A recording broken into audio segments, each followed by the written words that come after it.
This happened to my dad when he was a little kid. I think it messed him up a bit emotionally, but he never admitted it. This story freaks me out just imagining it. So I'm pretty sure my dad was 10 years old, and he was home alone for whatever reason. He was watching TV in the living room. It was the only TV in the house, and all of a sudden, the TV just shut off. So he got up and turned it back on. It was an old shitty TV, so it wasn't weird at all. When he got back on his couch, it happened again.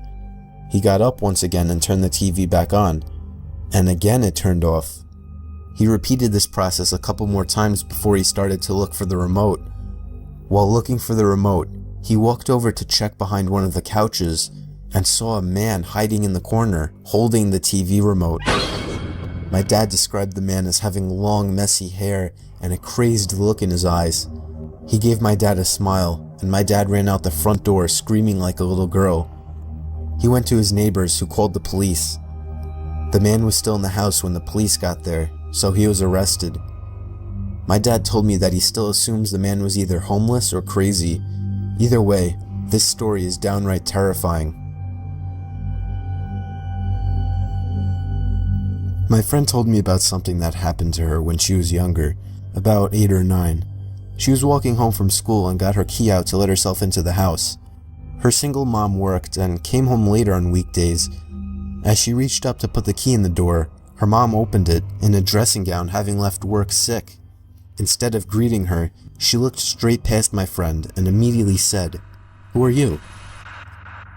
My friend turned around, and a man in a long coat hurried back down the path and down the street. Being ill that day had possibly saved her daughter from something potentially horrible happening to her. Before I start this story, I want to note that Jacob's mother is a drug addict, and his father really didn't have much wrong with him outside of being with his mother. So one night, when Jacob and his father were asleep, they heard a series of loud banging, scratching, and moving noises coming from the mother's room. Jacob's father jumped out of the bed and ran down the hall and started slamming on the door. His mother opened it, yelling at him to quiet down and that he woke her up. He asked her about the sounds. She hadn't been awake to hear them. Jacob's dad would have assumed that she was on something again, but something was wrong. The window was open all the way, and the TV was moved across the room, still plugged in, and had the screen facing outside. Jacob's dad was reasonably scared. He shut the window, got his bat, locked the mother's room from the outside, and made her sleep in the living room. He stayed up most of the night. He woke up Jacob at 5. It was still dark out. Jacob went out to the kitchen where his mother already was. A couple minutes later, his dad walked in, wide-eyed. He pointed at Jacob and his mother and held his finger to his lips. They both quieted down. They heard something shuffling around on the roof, going from edge to edge. Jacob's dad had the bat. They sat together in the room, quietly. Minutes later, the sound went away. Jacob's grandmother was called. She was asked if everybody could stay over there for a little while. She said yes and told them she'd come pick them up. Jacob finished eating and went to go sit on the couch. There was no TV in that room, so he sat in silence. He looked over at a door to an empty room in the hallway. The door was open.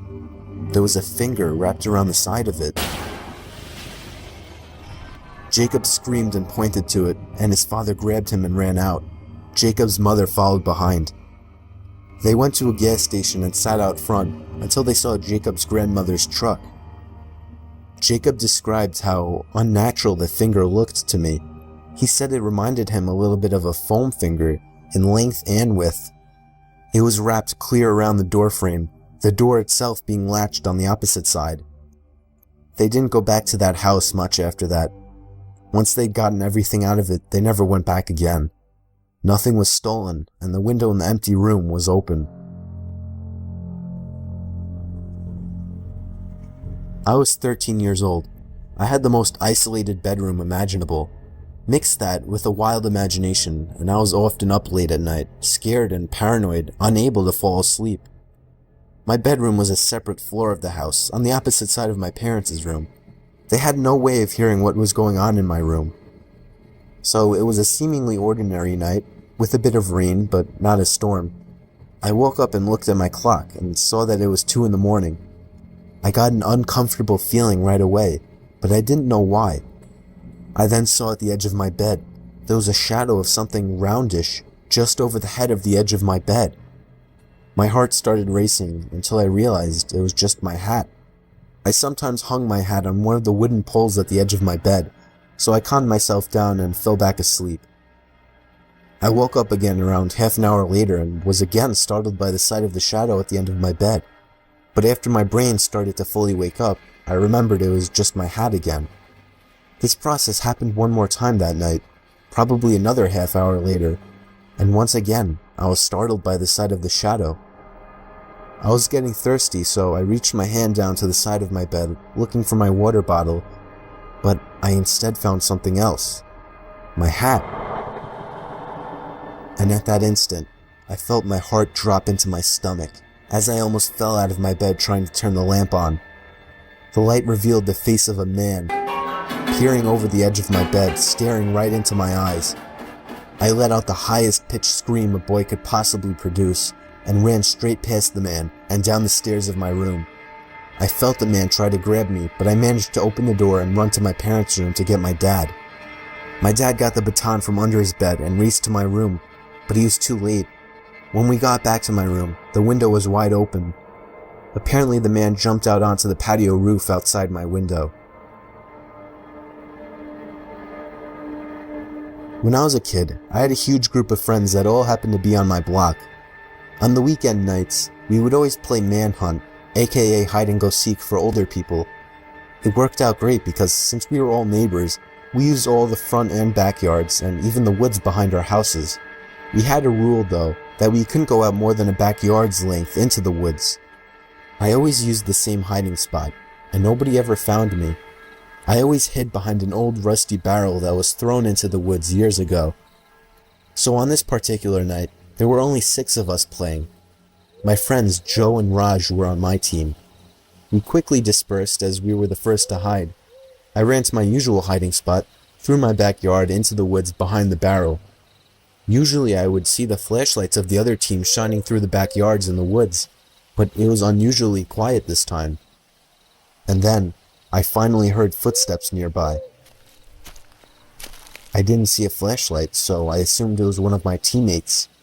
I whispered Joe and Raj's names, but then whoever it was started charging at me, full on sprinting.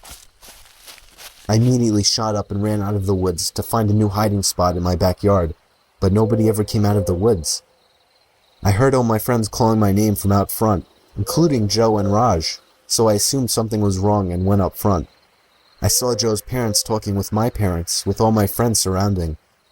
My parents seemed a bit relieved to see me, so I was naturally really confused. They told me that a police officer had just passed by and warned them about a serial rapist spotted in the area and that all the kids should stay indoors. I explained what happened to me in the woods, and my parents started freaking out, making 100% sure that I wasn't lying. They called the police. I really don't know if he was ever caught, but I really hope he was.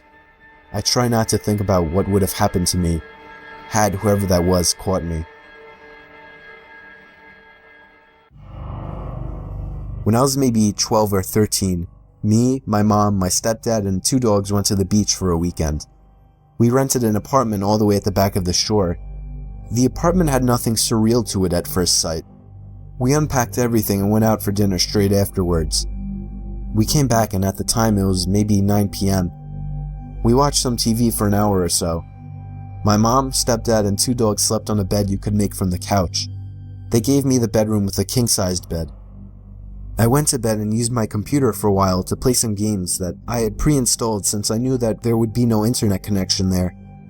I stayed up playing games pretty late at night. I decided it was time to get some shut-eye and go to sleep. Maybe after 5 minutes of laying in my bed, complete silence filled the room. But then, all of a sudden, I hear this extremely loud sigh. I knew it wasn't my parents or the dogs considering the door to the living room was closed.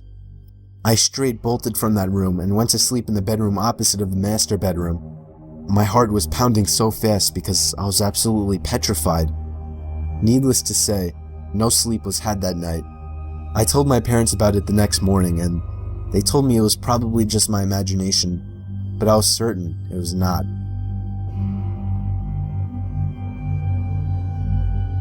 This story still gives me nightmares to this day. I was staying with one of my best friends in North Carolina where I had a job interview. I was coming from New Jersey, and my friend Mike offered to let me crash at his place for a few days. He didn't necessarily live too close to the company I was interviewing for, about 2 hours away, but I also just wanted to see one of my good friends again. So this happened after the second interview. I came back to Mike's place in a good mood as I had been offered the job on the spot. We celebrated in the yard that night with a few friends and a few beers, or a lot of beers. We stayed up late and basically got shit-faced. People were coming and going all night. That's the kind of person Mike is. He didn't really keep track of who entered and left his house. So at about 4 in the morning, after everyone had left, we called it a night. I struggled to make it up the stairs and to the bathroom. I drained the snake and soaked my face with hot water, and it was at that moment that I thought I could see something in the corner of my eye. I turned to the half-open door and saw an eye poking in at me through the crack of the door. I let out a loud "holy shit," and in my drunken klutzy state, I fell to the floor. When I got back on my feet, the eye was gone. I stumbled out of the bathroom and called Mike's name. I heard him call out in response from downstairs in the kitchen. It couldn't have possibly been him. I didn't hear anyone go down the stairs, but I asked if he was up there anyway. Expectedly, he replied with a no. I can't remember fully, but I assume I just brushed it off under the assumption that I had too much to drink. I made it to the guest bedroom and basically fell onto the bed, barely managing to throw the covers over myself. You know when you're drunk you fall asleep easier. That's an understatement. I think I fell asleep seconds after falling onto that bed, only to wake up after an unknown duration of sleep. I immediately felt the unbearable headache coming on, and began to rub my head. It was probably a little before sunrise. The room was a bit chilly. My foot was sticking out of the covers, hanging over the edge of the bed. And then it happened. I felt something extremely cold grab onto my foot and start stroking it. I then heard a raspy voice whisper the words, "Can you help me?" I sat up and screamed at the top of my lungs before sprinting out of the bed and out of the room, meeting Mike at the top of the stairs. I called the police and they arrived shortly. The intruder was actually a woman in her late 40s who clearly suffered from some kind of addiction. She admitted to simply walking right into Mike's house and hiding in a closet. The eye I saw was hers, peeking at me while in the bathroom. I always make sure to cover my feet with my sheets now.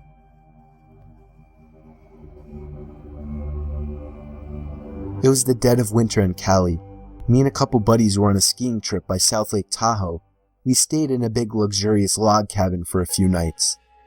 On the third night during a blizzard, I got up to get a glass of water late in the night. As I crossed the cabin over to the kitchen, there was a frantic knock at the door. I was a bit spooked that somebody would be knocking this late. I thought maybe I should just ignore it and let them go away.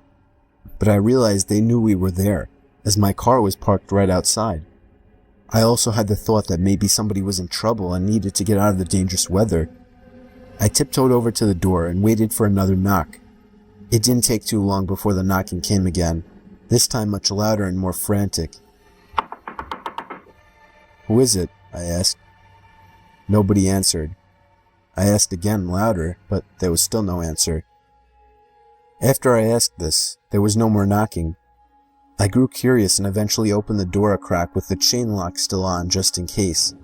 Nobody was outside. I undid the lock and opened the door completely. There were footprints in the snow leading away from the cabin. For whatever stupid reason, maybe I felt some kind of guilt and worry for a person in need.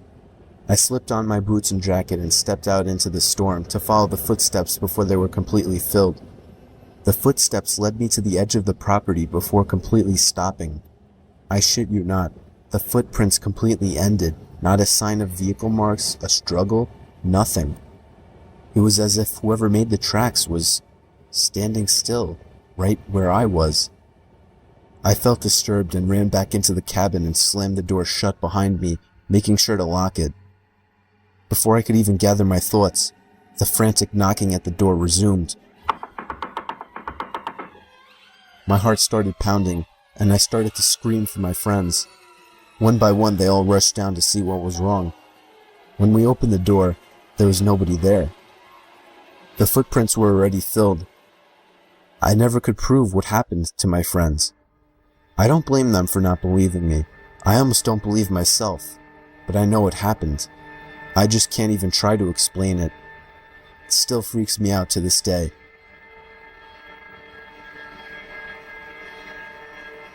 My friend and I were going to a party a few hours out of town, so we decided to stay at her family's holiday house about an hour south of the party. We arrived around mid-afternoon, and it was winter in a holiday town, so the area was completely empty. No other cars on the street. When we left for the party, I spent a moment deciding whether to pull the gate all the way closed. I'd had some trouble opening it earlier when we arrived, and if we were getting home late at night, I didn't want to be stuck outside. I ended up deciding to shut it for security. The party was great. We got back to the house around 12:30, and the gate was open. I immediately felt on edge because not only did I know that I had locked it, but I knew it couldn't just blow open in the wind. But I didn't want to make a big deal, so I was vague when my friend asked me if I'd shut it. We went inside and decided to make a snack. I was wandering through the house when suddenly my friend raced from the kitchen into the hallway and virtually tackled me to the ground. She was convinced she'd heard someone walking around outside. We tried to calm ourselves down, but we had no cell reception and there was no one else around. Over the next half hour or so, as we sat in the hallway paralyzed with fear, we heard footsteps outside and the back door being jimmied. We decided we had to leave, so we gathered everything up and got ready to make a break for the car. Just as we were at the front door ready to leave, there was a huge bang in the backyard, and suddenly what sounded like hundreds of birds started screaming. We legged it to the car, ended up starting it with all our stuff still on our laps. We hadn't bothered to even put in the back seat. As we reversed out the driveway, we saw somebody running up the side of the house towards us. We sped the entire way home, and didn't sleep at all that night. When I was 10, and my youngest brother Ben was only 1, there was this one weekend that my parents were painting our bedrooms, so we would have to sleep in the basement. There was a pull-out couch down there that turned into a bed, and Ben had an extra crib down there. I was only 10, so sleeping in a pitch-dark basement was very uncomfortable. Somehow, having Ben down there made me feel a bit safer though. He would wake me up in the middle of the night crying, and for some reason, tending to him made sleeping down there a little less scary. But it was this one time that I woke up to him screaming. Not crying, screaming, like no 1-year-old should. I was scared shitless immediately and ran over to him to see what was wrong. He was standing up looking at me, pointing to something. I looked in the direction he was pointing at. He was pointing into the pitch-dark boiler room right next to his crib. I felt like 1,000 knives just stabbed me in the chest, and even through the heat of the moment, I vaguely remember the faint sound of something falling over in the boiler room, and I felt as if I was being watched in that basement. I grabbed Ben and got the hell out of there as quickly as possible. I have never gone back down in that basement.